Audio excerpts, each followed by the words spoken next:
Welcome to episode 342 of the show. For those of you who listened to yesterday's recording, you'll be glad to know that I was able to buy fuel eventually, and it only took me about 5 hours. So far, the record seems to be decreasing because the last time I bought in under 3 hours, and now I bought in just under 5 hours. So hopefully, the next time isn't going to be worse. You're not going to hear that I spent 7 hours or 6 hours on the queue. Anyway, so, what does yesterday's recording have to do with today's episode? It's slightly similar because yesterday we spoke about Toastmasters and whether being involved with Toastmasters is going to be any helpful in improving your business communication skills and your persuasion and selling skills. And today we're going to take a topic that is a spillover from that idea because it's something that got me triggered while I was actually at a Toastmaster session. And that's the idea of whether intonation and accents can be a problem in sales, marketing, and other forms of business communication.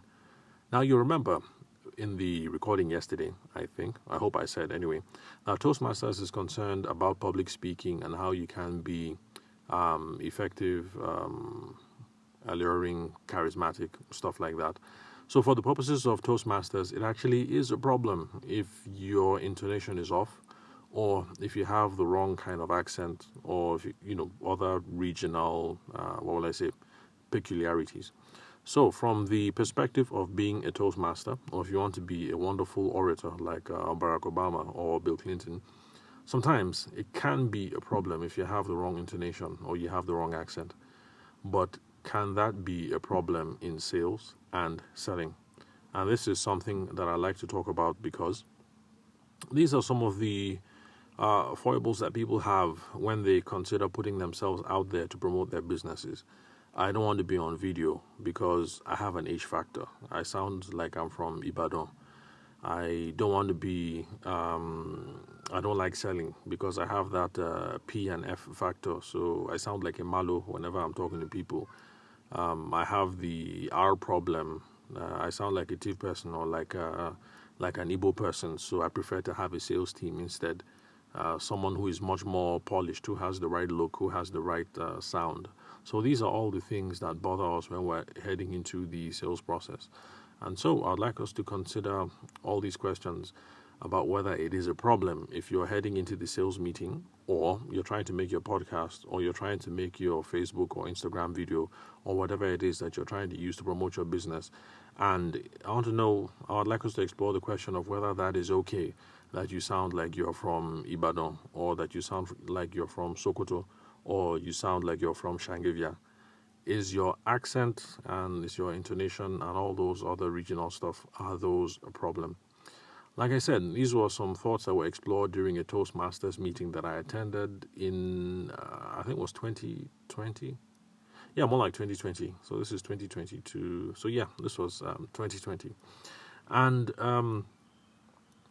so all these affectations in your speech, yes, they might betray your social standing, whether you're upper class, middle class, or whatever. They might betray your ethnicity, Hausa, Igbo, Yoruba, Tiv, Ngas. What else? We have over 450, or was that 350 tribes over here in Nigeria? Anyway, so they betray your social standing, your your ethnicity, your economic class, how sophisticated you are, are you a gendered guy or girl or not, your economic status, and all these other things. So yes, accents and intonation, they betray a lot. They say a lot. But the major problem that we have when we're selling, for most of us anyway, is not about how local or gendered you sound. Now, there's a qualification here because for some lifestyle businesses or for some, aspirational stuff, I'm sure it might be a problem. So maybe if you work in a high-end clothing retailer, it might not help if you come in sounding like your thief or if you're sounding Igbotic. So I guess in those situations, yes, your accent and your intonation is going to be a problem. Or if you sell upscale, high-end racing automobiles, then perhaps you don't want to come in sounding like you're from Ibadan. So yes, there are some situations where your accent and your intonation is going to be a problem. But for most of us, that is not going to be the case. Oh, by the way, apologies. Any noise you hear in the background, that's because I'm making the recording. Today's a Saturday. It's the kids. So I'm trying to hide and to record, but they always keep jumping in. So that's the noise you hear in the background, the door opening and closing. I've given up trying to threaten them that if they disrupt my recording, I'm going to give them a knock on the head. So, so that's it. Just in case you hear any more of that noise in the background. So where was I? Okay, yes. So for most of us, whether you sound local or janded is not the problem, but there are some of you, yes, you have to go and fix your accent. If you're involved in certain kinds of industries, the more aspirational, upscale ones. So the key problems for most of us, the key problem is going to be that our message isn't relevant to the audience. All right? Okay, so let me repeat that in case you didn't get it. So for some people, the accent is going to be a problem. And if you're involved in any of those kinds of industries that I mentioned, then you either get out or you fix your accent. And I'm sure that your employer, if you're involved in one of those kinds of industries, is going to have a coach to help you out with that sort of thing. So if you work for a five-star hotel, I'm sure it's going to be part of your training. They're going to bring you a speech coach, an elocution coach, an etiquette coach, a dressing coach, a stylist, and all those sorts of things. So they're going to hook you up pretty well so that if you're going to be the public relations manager of a five-star hotel, or if you're going to be on the sales team of a five-star hotel, they're going to make sure that you look and sound the part. But for the rest of us, wedding photographers, wedding planners, business consultants, what else? Carpenters, architects, gardeners, whatever it is that you do, you run a fishery or you sell eggs, the problem isn't your accent, whether you're local or janded or how sophisticated that you sound. The main problem is that your message is not relevant to your intended, to the potential customer. So what we should be worried about really is not about how we sound, but how relevant the message is. So it would be nice if I didn't have so many ums and ahs on this podcast, or if my accent didn't betray that I'm a Nigerian guy of a certain age, of a certain generation, because the younger crowd sound more, they sound more American, they sound more cosmopolitan. What else? So it would be nice if my accent didn't betray some of these things. But so long as the message is relevant, you guys are going to keep coming back to listen. And that's the reason why you guys have been listening for the 3 years and the 340-something episodes that we've had so far. So it has been in spite of whatever flaws or inadequacies are betrayed by my intonation or by my accent. Okay, so if you sound California chic, I'm assuming that's what the Kardashians sound like. So if you have that sound, but your message is all over the place and it's irrelevant, then the best thing that will happen is that people will enjoy listening to you for a while, but then you're not going to move the deal forward. And you know how Nigerian guys can be. If you have that look and you have that sound, maybe one or two guys might want to get your phone number, but it's not because they're hoping to close the sale later on. It's because they want your number for personal reasons. So don't worry about the accent. Don't worry about how you sound. Just focus on whether your message is relevant or not. So another problem that a lot of us face, apart from being the messaging not being relevant, is that sometimes we have a lack of an organized thought process, or we don't have a framework to guide our conversations. So these are the much more substantive things that hinder the sales process, not your accent.